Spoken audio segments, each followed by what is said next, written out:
Hey buddies, welcome back to the channel. If you're new here, welcome. Hit subscribe, be one of my buddies. So we're back today with a new Love After Lockup. I think it's Love After Lockup, but they're currently in the during phase. So like all the inmates are still locked up, but they're all coming home shortly. So without further ado, let's get right into the video.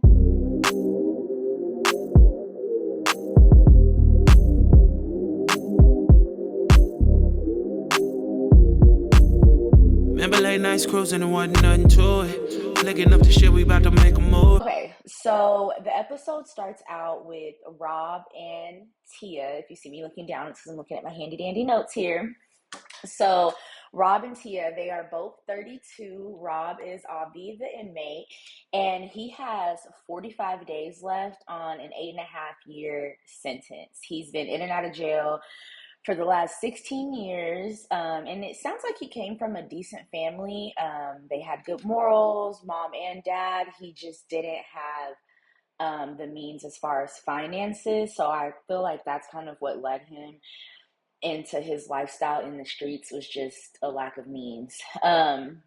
So her, okay, hold up. Okay, so her cousin is married to his sister. So that's how. Okay, hold on, because I'm gonna pull it all together. Okay. Roydale and Alverstein's grandmother and my grandmother, okay, they were sisters. They became acquainted with someone. And I just feel like if you're my friend or you're my family, don't introduce me to no nigga in jail unless he's like really up. Like Rob and Teeny from the last season, and Rob was in jail, but he was paying all the bills from behind the wall. If it's something like that, then okay. But like, do you love your cousin? And then it comes out that like she's got a lot of past trauma, talking about Tia. And it's giving she's got some low self-esteem issues, some confidence issues, and I feel like they just keep finding women for this show that, and men that have the same wound, the same issues that they need to heal from, because I don't know, most of the people on here just give that they have self-esteem issues or they don't value themselves, which is why they put up with all this crap from these inmates. So it's like they keep finding women with these same emotional baggages, and it seems like she just falls for simple jail talk. Like, I listened to the conversations that they were like, simple jail talk. They've been on together for 8 months, and I heard some of the conversations that they had, and he doesn't really seem that charismatic. He's handsome, and I think she just has a low self-esteem. So they're talking, and she's talking about, what they're gonna do. They always have a plan of like, okay, when you get out, we're gonna do X, Y, and Z, and blah blah blah blah blah. So she has in her mind that when he gets released, in these 45 days coming up, that they are gonna take 2 days, just him and her. They're going to spend time together. They're going to cuddle. They're going to love on each other and really get to know each other here in the free world, not just in prison. And he's like, I might have told you that we was going to do that, but I really want to go kick it with my family. I've been locked up for almost 9 years, 8.5 years. So when I get out, I want to see my family, which wasn't a red flag, but this was. And I want to go to the strip club with my niggas or with my homeboys. And she automatically was like, the strip club? And he's like, yeah, I want to go to the strip club. I want to get some dances. And so it's already showing you like where his mind is at. And I feel like these women fail to realize that, yeah, he may be 32 on paper, but he's been institutionalized for all these years. So mentally, emotionally, maturity wise, he's probably still a teenager or in his early 20s mentally. So he's like, yeah, no, I'm trying to go to the strip club. I'm trying to get some dances. And he seems like he's hypersexual. Like, he seems more focused on the physical aspect, even when it comes to him and hers relationship. And yeah, but at least they don't got kids. Thank God. Because the women on here that come on here with their kids and are like, oh, this is your new daddy, even though you've never met him. I think that shit is really, really weird. Stop it. Get some help. We're doing the tarot reading in the park with her cousin, and her cousin starts pulling cards. She pulls happiness, she pulls love and peace. And then she also says during the reading that Rob is going to go full force in their relationship. And she's crying at this point. And the cousin is still pulling cards, and she's telling her, like, you can't go back to abusive relationships. You can't go back to toxic patterns. And then it comes out that he's paroling to a friend of the family that's a woman. And Tia has no idea about this. So it's already like there's so many red flags with Rob, and I can only imagine how this is going to play out. And I see Tia getting her feelings hurt. So anyway, let's go on to the next couple. Okay, so for the next couple, we have Savannah and Bradley. She's 27, he's 28, and he's the one in jail, as y'all saw just now from the picture. And she seems like a really fun-loving girl. She's the Bev girl at the country club, so she kind of rides around on the golf carts and makes sure that the golfers have refreshments and things like that. And he's getting out in 20 days. And they actually are a couple that knew each other before he went to prison. So they had dated for 2 years. They dated for 2 years before he got locked up, and he's currently serving 28 months for guns. But she also kind of has like a salty, sketchy past because she's been to rehab before too for what did she call it? Krystal Bethany, which I thought was a really cute name, but it's not a cute drug. Don't do drugs, guys. So yeah, so they kind of, already have a relationship and a bond. She grew up in a really, really nice like family. She currently lives with her mom. You can tell like they have money and is a decent family. She just became a teenager and got on drugs, and she feels like her going to rehab and him going to prison is what brought them back together. But to me, it just kind of sounds like a trauma bond. How she initially got on drugs was because the guy she was dating previously had a daughter, and he was really bad on drugs. And then one day he just up and left with the daughter, and she had been around for years and caring for the daughter when the dad would go off on binges. And she said that the void that left in her is how she ended up getting on drugs. And she did everything from Addie, cocaine, Krystal Bethany, like all the things. So she's been clean for 2 years and she's sober. Her mom is a big advocate for her sobriety, but he kind of sounds like that's a her problem, not a me problem. And he even says something to the kind of alluding to like, well, that's on her to stay sober. Like that ain't got shit to do with me. It was reminding me of who is the girl I didn't like from last season who got on my nerves? Damn, what was her name? This girl, he reminds me of her. So then in the next scene, she's at her mom's house, and her mom and grandma are yelling at her to like clean up, help around the house. And he's on the phone, and her mom asks, like, what are you going to do with your life? Like, I hear you guys arguing on the phone all the time. Like, it sounds like a toxic relationship. And her mom, I guess, is a prison advocate. So she knows how likely it is for people to relapse, once they get out of prison, and even doing drugs while they're still in prison. So her mom just doesn't think that it's a good idea for them to be together.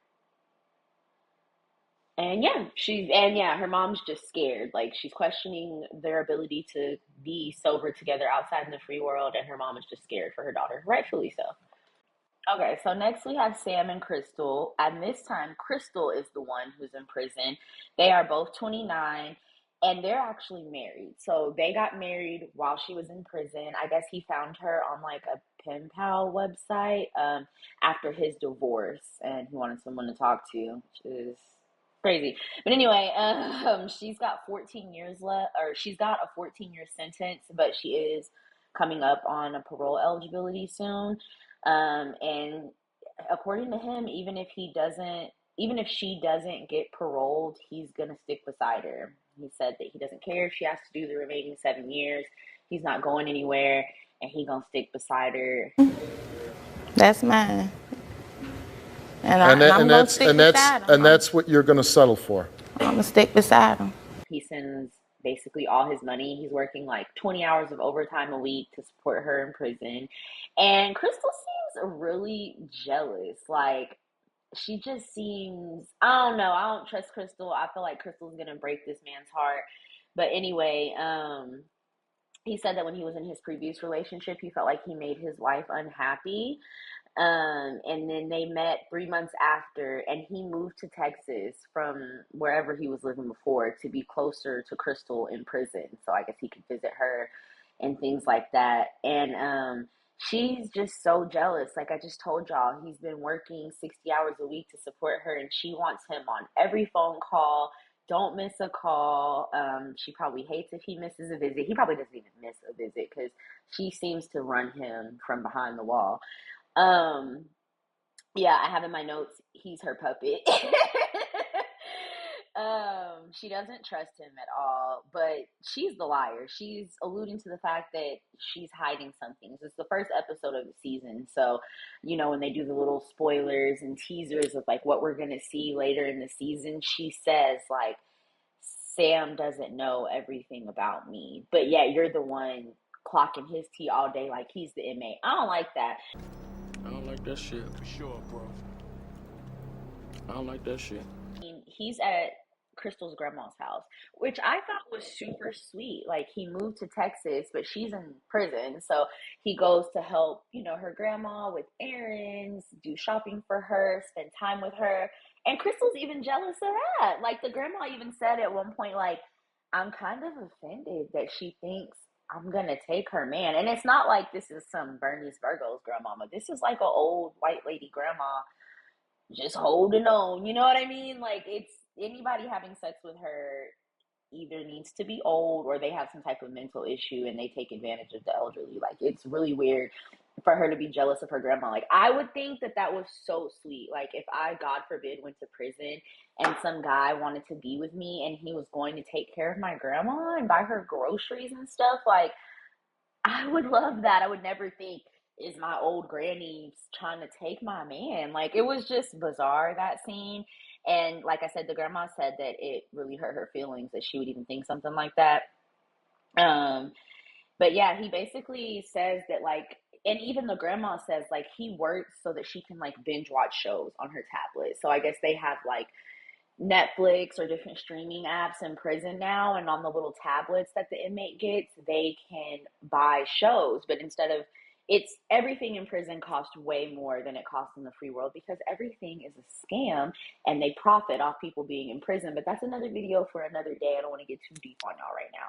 But yeah, he's basically working and spending all this money so that she can sit in there and binge watch shows and probably cheat on him. It's given she's cheating on him because she seems sneaky and conniving. But I'm predicting it now. We can come back to this video later. She's either going to cheat on him or she's using him and she's going to break his heart, or I don't know, but she's got some type of secrets and I just don't trust her. She seems shifty. Oh, and she's in the clink. I'm struggling. I'm really struggling to make this video right now. And she's in jail for, I want to say, her ex-husband. So yeah. Okay, and so our last couple that we have is Kate and Hunter. Kate is 38 and Hunter is 33. She calls herself a crazy dog lady, which I think is cute because sometimes I feel like I'm a crazy dog lady too. I don't let them lick me in my mouth or anything, but I love doggies. So anyway, and he is kind of fine, cute. And they knew each other before prison as well. So they met at a coffee shop that he worked at and casually dated for like a year before he went to prison. And he's in there for a marijuana DUI, which I knew was a thing, but I've never heard of anybody going to prison because they smoked a joint and drove their car. But I guess. And he's white too. So I was just like, anyway, interesting. So he's in there for that. And they broke up because she was just like, you're going to prison, you have a DUI, like, that's just not for me. And so they broke up, but then, they remained buddies and continued to communicate. And so in the next scene, he's telling her, like, babe, I messed up with one of the women. So come to find out, Kate is actually really smart. And she was like, look, it's one thing for you to be in jail and me to like get back with you or give you another chance, but I'm not spending all my money to support you in prison, to put money on your books for commissary, for phones, for entertainment. I'm not doing all that. And I said, really, Kate? So she told him, look, I'm going to sign you up for these prison pen pal sites, and these lonely, desperate women basically will give you money just to talk to them. And so it comes out that he's been like men do, jail talking all the women. So there's like 10 women. Yeah, he said he was talking to 40 women. He's got it down to 10. And he's coming home in like 30 days, I think. No. I messed up. So he's talking to these PayPals, and he gets caught like receiving spicy pictures. So that could cost him 30 days of his good time, which means he'll get out 30 days later than he was supposed to. And she's like, look, I set this up so that you could get money without me having to spend my money, not for you to risk your freedom to get tit pics from girls and stuff like that. So that's when he's telling her, like, I messed up, like I might have to stay another 30 days.